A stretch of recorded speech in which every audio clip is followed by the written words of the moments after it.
Alors, bonjour, Madame Gagnon. Bienvenue dans le cadre des travaux du comité consultatif sur la réalité policière. Je m'appelle Bernard Sévigny, je suis le coordonnateur du comité et je vais animer cette rencontre cet avant-midi. Je vous présente rapidement mes collègues, Madame Nicole Gibault, qui est de la région de Gatineau, Madame Marlene Jennings, qui est sur l'île de Montréal. Monsieur Alexandre Matt, depuis Québec, et Monsieur Louis Côté, ici à Sherbrooke, comme c'est mon cas d'ailleurs. Alors, nous avions pris au préalable connaissance du mémoire que vous nous avez envoyé. Les membres en ont pris connaissance. Alors, je rappelle simplement les quelques consignes. Si vous me permettez, Madame Gagnon, il y a une dizaine de minutes qui est consacrée à la présentation et par la suite, on va engager une discussion sous forme de questions-réponses d'une vingtaine de minutes. Je le disais au préalable, en ouverture, la rencontre est enregistrée et l'enregistrement sera déposé sur le site du ministère de la Sécurité publique plus tard aujourd'hui ou demain. Cela dit, je pense que si ça vous convient sur le plan du modus operandi, je vous laisserai la parole, Mme Gagnon, pour commencer votre présentation. Vous présentez et la présentation. Alors, je vous laisse la parole là-dessus. Parfait. Alors, merci beaucoup. Merci de me recevoir. Je suis ravie d'avoir été retenue pour venir vous parler aujourd'hui de mon mémoire. Attendez, je vais juste partager l'écran à l'instant. Voilà. Donc, en fait, mon objectif aujourd'hui est peut-être différent de celui d'autres gens que vous avez rencontrés jusqu'à présent, dans la mesure où, moi, ce qui m'intéresse, c'est de poser un regard externe sur le domaine de la sécurité publique. Et dans le fond, je vous propose un regard qui est un peu différent dans la mesure où j'ai une perspective un peu plus macro, c'est-à-dire que ce qui m'intéresse, c'est ce que vivent plusieurs organisations policières, puis je vous dirais donc un regard externe, puis aussi un regard un peu de gestion. Donc, je pense que c'est ça ma contribution différente, je vous dirais, aujourd'hui.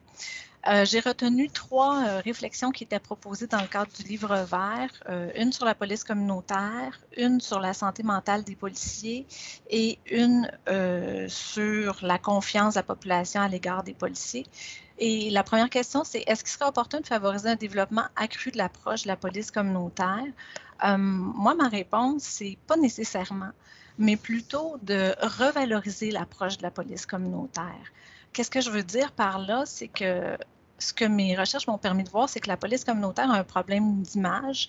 Elle est méconnue et sous-estimée. Et ça, c'est vrai dans les corps policiers, à l'intérieur des corps policiers et aussi entre les corps policiers et dans la société en général, je vous dirais.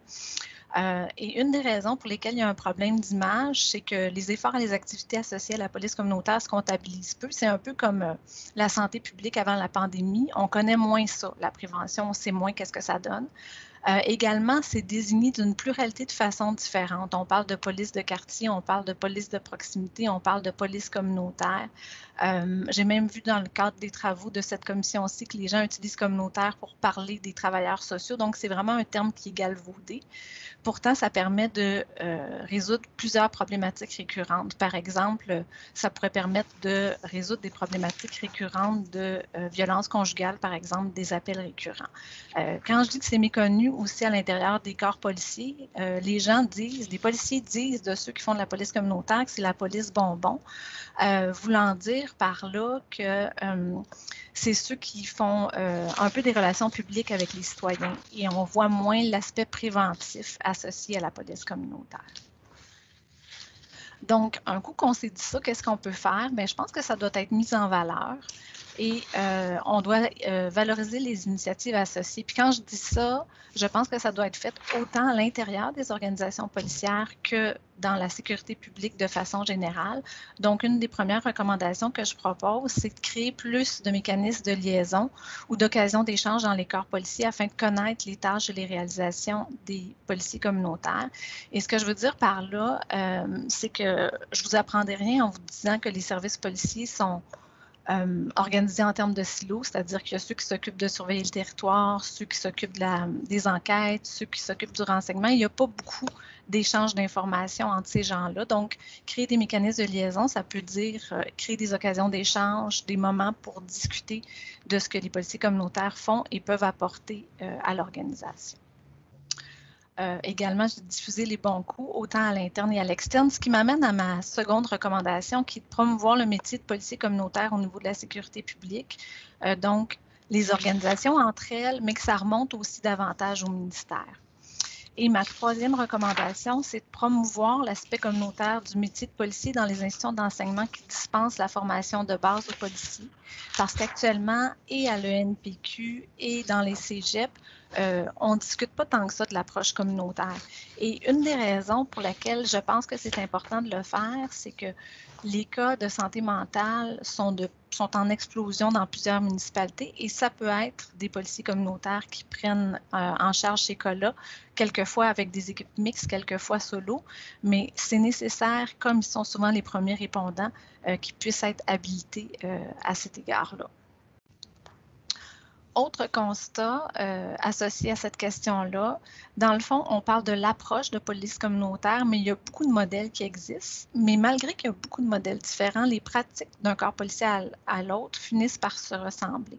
Fait que je pense que c'est aussi important de valoriser qu'il y ait une pluralité de modèles différents. Puis là, je vous mets ce que j'ai retrouvé sur le site, parce que dans le fond, les services policiers au Québec, c'est un corps de police national, 30 corps de police municipaux, 22 corps de police autochtones. Mais c'est aussi 6 niveaux de services différents. Puis d'autres vous diront, ben c'est des services quelquefois ruraux, quelquefois des services urbains, quelquefois des services entre les deux. Donc, valoriser qu'il y a plusieurs modèles qui sont bons et que, dans le fond, c'est de connaître les avantages et les inconvénients associés à chacun de ces modèles-là qui est important. Donc, voilà pour ça. Donc ça, c'est un peu ce que je voulais dire sur l'approche de police communautaire, ce qui m'amène à une deuxième question, qui est peut-être une question dont on discute moins, mais qui m'apparaît fondamentalement importante, c'est comment fournir un meilleur accès aux ressources spécialisées en matière de santé mentale et de prévention du suicide. Puis là, vous voyez, j'ai mis en évidence le terme spécialisé parce que pour moi, derrière cette question-là, c'est qu'il y a une prémisse que les ressources spécialisées sont ce qui est recherché et peut-être que ce qui est le mieux. Moi, je vous dirais, je pense que c'est important de se préoccuper de la santé mentale des policiers parce qu'ils font face à des événements traumatisants, mais aussi parce qu'il y a quelque chose qu'on oublie, mais qui est fondamentalement important. Ils sont toujours sous la loupe, soit la loupe des médias ou soit à cause du under-policing. Donc, ils sont constamment sous la loupe. Et vivent des choses vraiment difficiles. Et donc, je pense que l'idée d'avoir des ressources spécialisées peut être utile, mais que des moyens concomitants différents peuvent être intéressants, des moyens plus informels, en fait, parce que des fois, les policiers ont simplement besoin de parler de ce qu'ils vivent et pas nécessairement d'avoir des ressources spécialisées. Puis, chacun va vivre des événements différents et ils vont les vivre de façon différente aussi.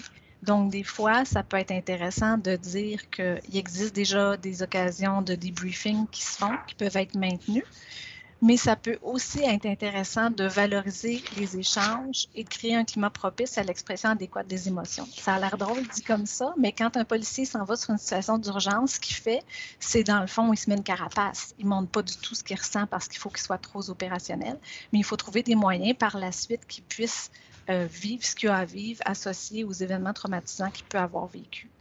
D'où, ça m'amène à ma 6e recommandation, mettre en place des moyens alternatifs pour décompresser et s'exprimer de façon moins formalisée. Donc, ça pourrait être, par exemple, d'avoir des policiers à la retraite qui sont utilisés à la fois comme mentors et à la fois comme personnes ressources auprès de qui les policiers peuvent aller jaser. Ça pourrait être des civils qui sont présents sur les lieux et que les gens peuvent aller voir de façon un peu plus informelle parce que les policiers ne veulent pas nécessairement toujours dire et que ce soit connu qu'ils vont moins bien. Ça m'amène à mon dernier point sur quoi faire pour améliorer la confiance des citoyens envers les organisations policières et les policiers eux-mêmes. pour moi, il y a une grosse partie de la méfiance qui est associée à deux choses. D'abord, comment on dépeint les policiers dans les médias, dans les manchettes, quelquefois dans les séries télévision, mais aussi du fait qu'on ne connaît pas qu'est-ce que fait les policiers. On ne sait pas réellement, monsieur, madame, tout le monde ne sait pas réellement ce que fait un policier au quotidien, alors qu'ils vivent des journées stressantes, des journées imprévisibles et fluctuantes. Stressantes, je pense que tout le monde le sait. Imprévisibles, je suis moins certaine. Tous les policiers que j'ai rencontrés, à qui je leur ai demandé de me parler d'une journée type, personne n'a été capable de répondre à la question parce que ça n'existe tout simplement pas une journée type dans le milieu policier, mais ça existe des cas types. Et fluctuants dans le sens où des fois, ils sont super occupés, puis des fois, ils peuvent avoir une nuit vraiment tranquille, mais ils doivent s'adapter à tout ça. Donc, je recommande que la confiance de la population envers les policiers pourrait être améliorée par une meilleure connaissance du travail policier. En définitive, à dire que dans le fond, pour améliorer la prestation des services policiers, améliorer la santé des policiers et améliorer la confiance des citoyens envers les policiers, ça prend une triple reconnaissance. Donc, reconnaître l'importance du rôle social du policier. Puis pour moi, le rôle social du policier, c'est pas un rôle qui est dédié à un policier unique, mais tous les policiers sont appelés à faire du social à un certain moment parce qu'ils ne savent jamais à quel type d'appel ils vont répondre. Et j'ai mis pour rappel, c'est quoi le mandat des policiers de la sécurité publique? Et là-dedans, ce que je trouve important, c'est de dire, il y a maintenir la paix, l'ordre et la sécurité publique et prévenir. Donc, il y a tout un aspect vraiment social important qui est au-delà de la répression. Reconnaître que les difficultés du travail policier sont multiples et nécessitent plusieurs mécanismes d'aide pour leur propre bien-être, que le travail policier gagnerait à être davantage connu et que cette triple reconnaissance-là pourrait favoriser un meilleur fonctionnement et rayonnement de la police. Je crois que je ne suis pas loin de mon 10 minutes. 9,54. Alors, voilà. Merci. Bien chronométré. Mais merci beaucoup, Mme Gagnon. Une perspective qui est extrêmement, je vous dirais, rafraîchissante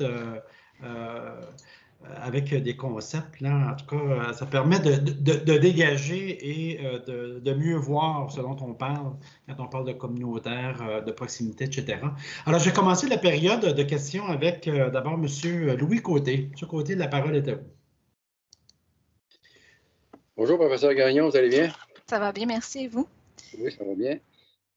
Écoutez, vous avez parlé beaucoup du thème communautaire qui était galvaudé. Vous avez parlé de communautaire, police de proximité. Mais là, il y a un nouveau mot qui vient de sortir dernièrement, concertation.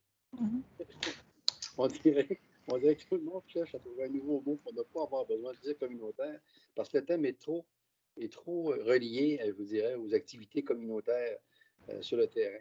J'ai vu que vous en aviez parlé dans votre mémoire, mais d'après vous, on va inventer combien de mots avec qu'on comprenne c'est quoi faire la police de proximité, concertation, communautaire.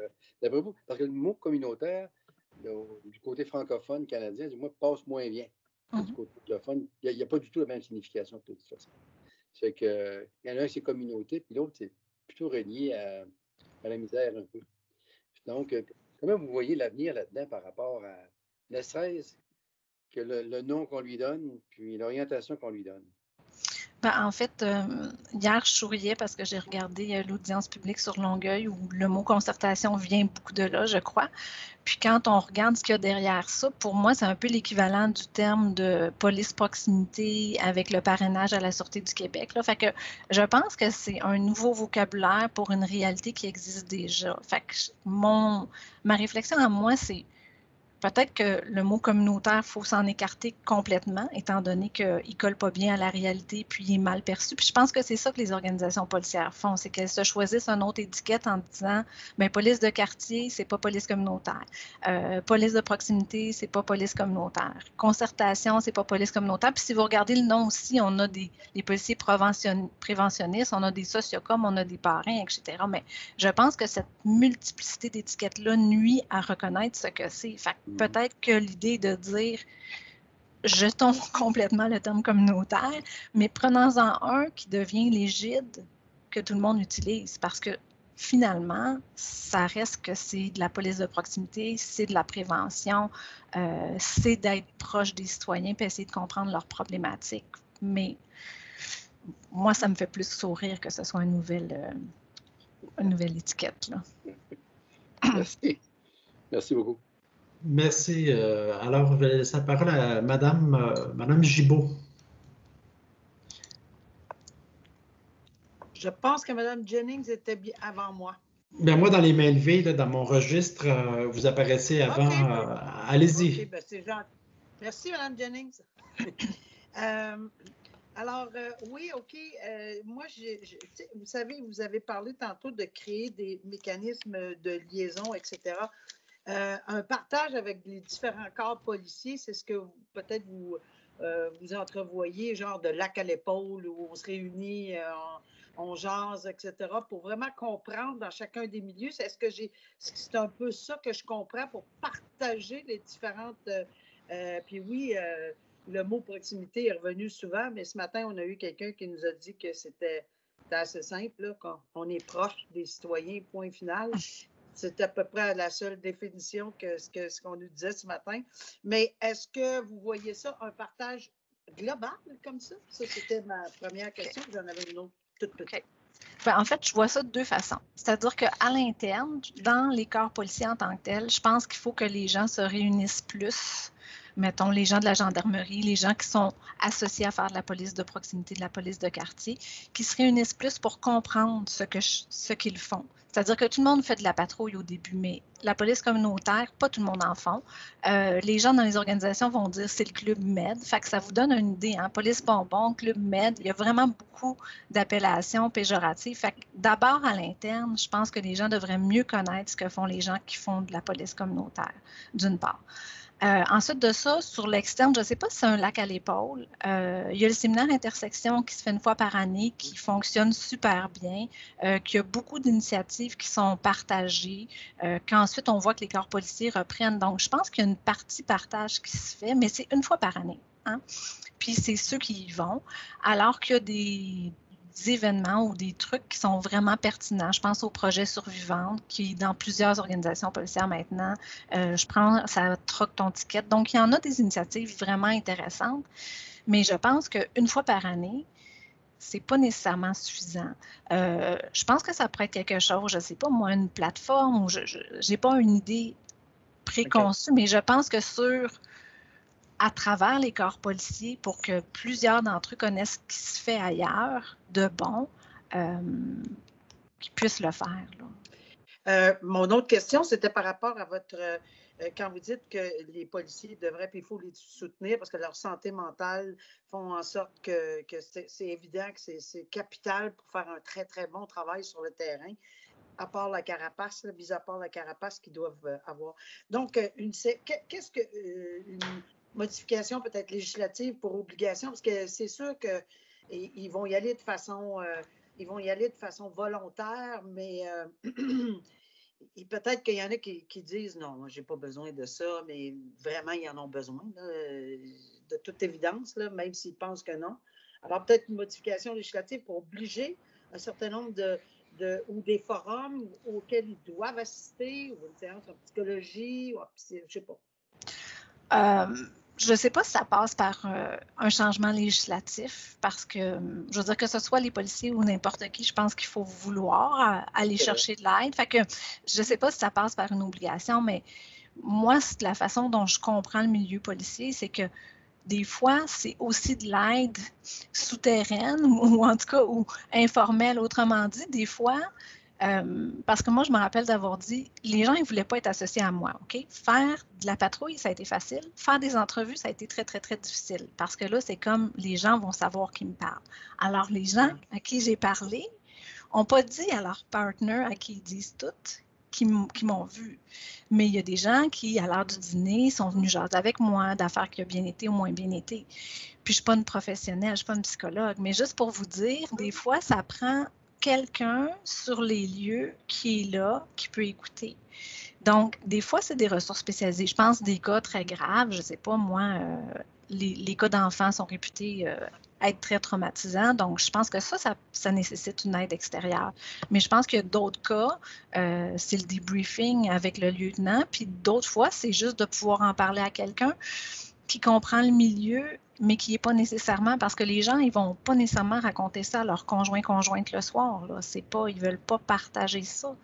Fait que c'est pour ça que je dis, puis moi je trouve que l'idée du policier à la retraite est une bonne idée, qui peut être dans l'organisation, qui peut servir de mentorat pour les jeunes, puis qui peut prêter une oreille attentive, qui des fois peut démystifier que oui, la ressource spécialisée, c'est nécessaire aussi. Fait que c'est pour ça que je dis plus de moyens différents. Puis, il y a voyons, toutes les municipalités presque ont un programme d'aide aux employés, mais peut-être que ça prendrait un programme spécialisé, une ligne, 24 heures sur 24 pour les cas d'urgence. Donc, je pense que c'est une accessibilité différente à des moyens diversifiés. Merci. Merci. Madame Jennings. Merci beaucoup. C'est très intéressant. Lorsqu'on parle, on entend beaucoup police proximité, de concertation, etc., mais on entend également le profil des candidats aspirants, policiers aspirants. Et certaines cégeps commencent à regarder la possibilité de diminuer l'importance du code R pour justement aller chercher une capacité personnelle, interpersonnelle, implication communautaire, etc. Croyez-vous que l'ENAP devrait, parmi ces critères d'admissibilité, avoir un critère de l'engagement sur le terrain communautaire d'un nombre X d'heures, par exemple?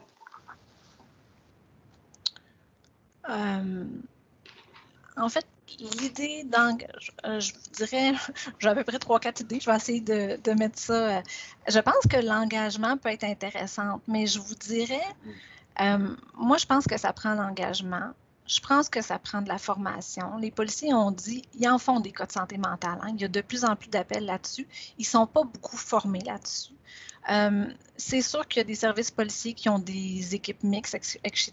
Mais c'est eux qui sont appelés, mettons, à 1h du matin, c'est les policiers les premiers répondants. Donc, je pense que ça leur prend une formation. Je pense que ça leur prend des connaissances. Je pense qu'il faut démystifier encore beaucoup la santé mentale dans la population, mais aussi auprès des policiers. Fait que je pense qu'il y a un aspect engagement, il y a un aspect formation, puis je pense qu'il y a un aspect profil aussi. Ce que je veux dire par là, il y a beaucoup de policiers qui deviennent des policiers communautaires tard en carrière parce que ça leur tente plus de courir après des bandits, puis ils sont rendus ailleurs dans leur vie. Ce que je veux dire par là, c'est que il y a des gens qui ont plus une capacité aidante que d'autres. Fait que je pense que c'est pas tout le monde qui peut le faire. Fait que je pense qu'il faut que les policiers soient tous formés à un minimum s'il se passe une situation d'urgence la nuit.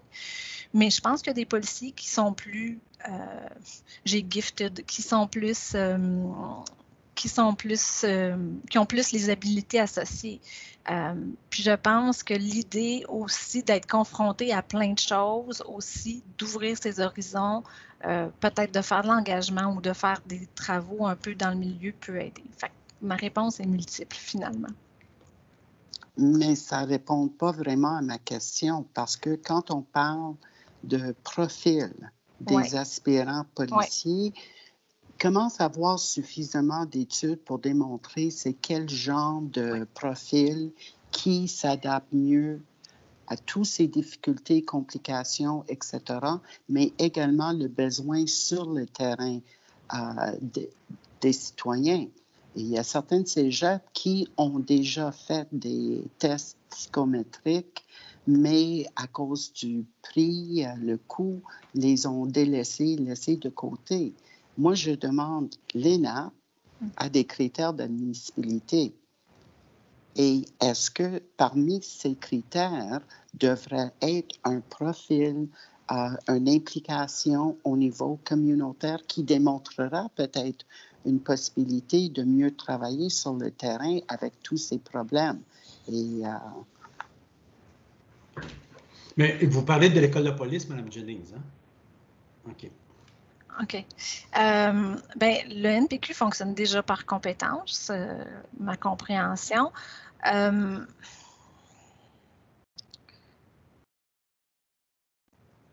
C'est une bonne question.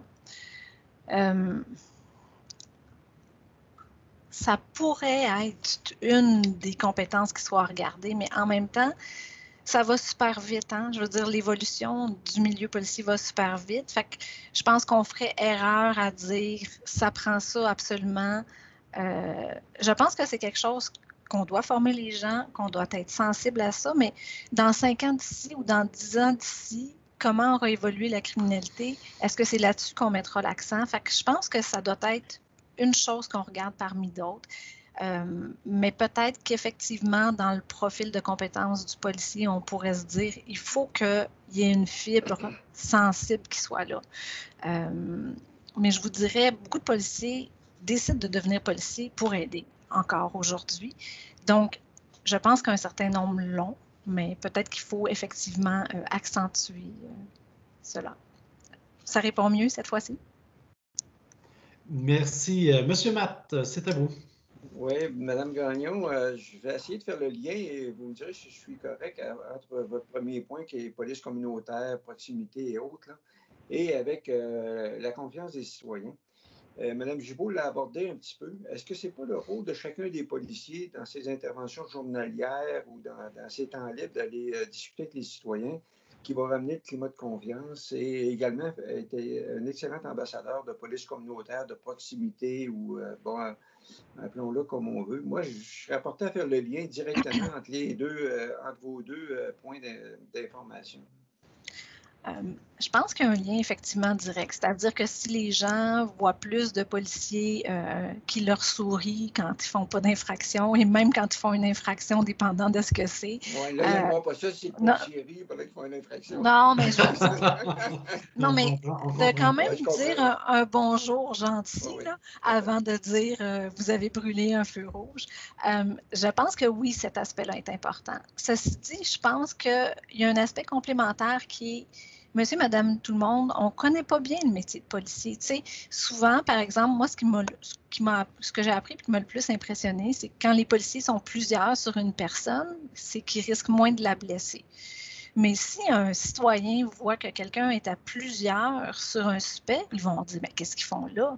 Fait que vous comprenez, il y a aussi une méconnaissance qui alimente la version ou la vision péjorative qu'on a du policier. Fait que je pense que oui, les policiers ont un rôle à jouer, mais je pense que ce n'est pas suffisant. Je pense que c'est comme partout quand il y a de la méfiance, il faut aussi que le citoyen ou la personne elle-même développe ses connaissances pour comprendre. Tant qu'on ne comprend pas, je ne pense pas qu'on peut créer le lien de la confiance. OK, merci. Moi, j'aurais une question à deux volets. Vous avez parlé de police bonbon. Est-ce que vous avez dit tantôt que des policiers qui veulent rendre service, qui s'engagent pour rendre service, mais cette incompatibilité-là apparente, c'est pas un problème de culture, c'est-à-dire que la culture d'intervention et de courir après bandits, comme vous dites, est beaucoup plus forte que celle et laisse très peu de place parce que vos deux approches que vous préconisez, est-ce qu'on fait une unité, un silo pour s'occuper de communautaire ou c'est une pratique intégrée? Il n'y a pas un problème de culture fondamentalement? Il y a fondamentalement un problème de culture.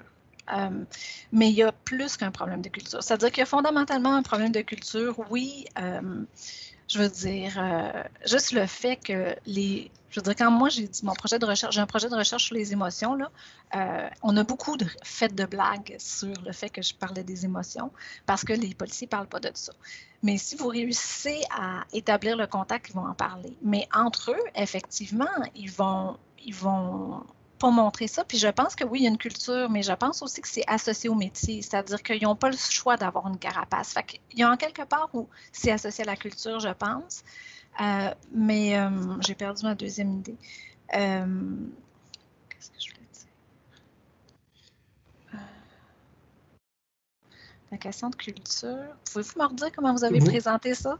Mais je dis en fait courir après les bandits ou faire du bien. Enfin, c'est deux profils. Mais il y en a une qui est prédominante.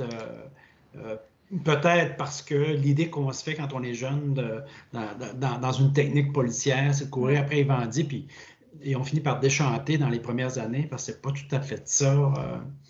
Et c'est dans ce sens-là que je vous parlais de culture par rapport à laquelle qui prédomine dans un corps policier et qui laisse très peu de place ou moins de place à la conception communautaire du travail policier.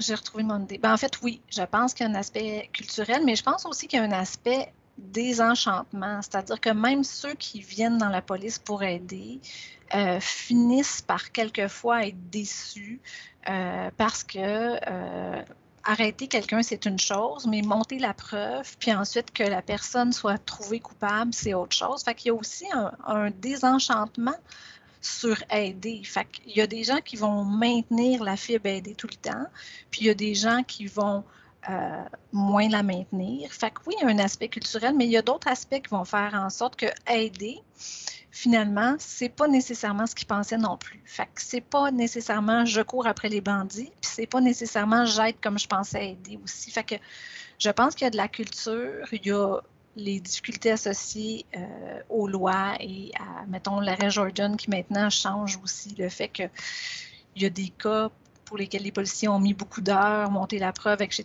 puis ça tombe. Donc, il y a plusieurs événements qui font que, oui, la culture joue, mais d'autres phénomènes jouent. Puis il faudrait que tout le monde se dise, je suis responsable d'être un policier aimable, qui est connu au niveau de la... Puis ça, je pense qu'on est loin de la coupe aux lèvres pour ça, là, à l'heure actuelle. Le deuxième volet, davantage de gestion. Vous dites que le supérieur immédiat devrait être une ressource pour débriefer rapidement après un événement. Est-ce que ça ne renvoie pas à la formation de gestion qui est peut-être déficiente? C'est une question de gestion, c'est des compétences qu'on devrait... que les supérieurs immédiats devraient développer. Et j'aimerais vous entendre, est-ce qu'il n'y a pas un enjeu là, carrément de formation de la gestion chez les cadres? Bien, je pense qu'il y a un enjeu là, mais je pense qu'il y a plus que ça aussi. Fait qu'il y a un enjeu de gestion, mais vous savez, le milieu policier, les gestionnaires, c'est des policiers, hein? C'est comme ça fonctionne. Devient gestionnaire un ex-policier. Fait que oui, il y a un enjeu de gestion d'être bien formé à ça, mais je pense que l'enjeu culturel réapparaît ici aussi, hein? De dire... il faut que ça soit permissif. Donc, des fois, c'est le gestionnaire immédiat, donc le sergent, puis des fois, c'est l'équipe aussi, hein, parce que les policiers sont dans une équipe dépendant, au-delà d'être 2 patrouilleurs dans une voiture, sont dans une équipe. Fait que des fois, c'est la convivialité de l'équipe. Fait que des fois aussi, les policiers entre eux sont très difficiles et se jugent aussi beaucoup difficilement. Fait que oui, il y a un enjeu de gestion. Il y a la question de se poser, mais ça, c'est une grosse question, c'est est-ce que ça devrait être des policiers qui soient des gestionnaires? C'est une question aussi où est-ce que tout le monde peut être gestionnaire? Puis, on pourrait aussi valoriser la formation en gestion, tout à fait. Et en terminant, la perception biaisée, parcellaire, est-ce qu'il y a lieu de dompter les médias sociaux, Mme Gagnon? Dompter les médias sociaux. Je ne sais pas si on peut faire ça, mais c'est clair que on aurait avantage quelquefois à ce que les bons coups soient davantage diffusés dans les médias. Je veux dire, on n'entend que les bavures policières essentiellement. Et je pense que ça aussi, c'est démotivant pour les policiers. Tu sais, des fois, quand on dit aider, quand tu es toujours sur la loupe, sous la lorgnette, puis qu'on te ramène comme étant une image péjorative, moi, les gens sont surpris de voir que j'ai une image positive. Là, ils me disent « Ah ouais? Tu vois ça positivement. » Fait que là, ben oui, parce qu'il y a beaucoup de policiers qui sont... Mais c'est tous les policiers que j'ai rencontrés qui font que j'ai une image positive. C'est pas nécessairement un policier que j'ai rencontré si j'ai fait une infraction routière, par exemple, qui a fait que j'ai une vision positive. Vous voyez, fait que c'est la pluralité qui fait que j'ai une vision positive. Mais oui, je pense que des initiatives positives devraient être diffusées, tout à fait. Est-ce qu'il y a d'autres interventions, d'autres questions? Donc, ça compléterait. Merci. Merci beaucoup de cet éclairage, Mme Gagnon, qui est très pertinent et qui est très, j'imagine, qu'il va être très structurant pour notre réflexion. Merci beaucoup pour votre mémoire et pour la qualité des échanges. C'est vraiment apprécié. Merci à vous. Merci beaucoup. Bonne journée. Merci pareillement. Merci, au revoir. Merci, au revoir. au revoir. Merci, professeur Gagnon. Merci beaucoup.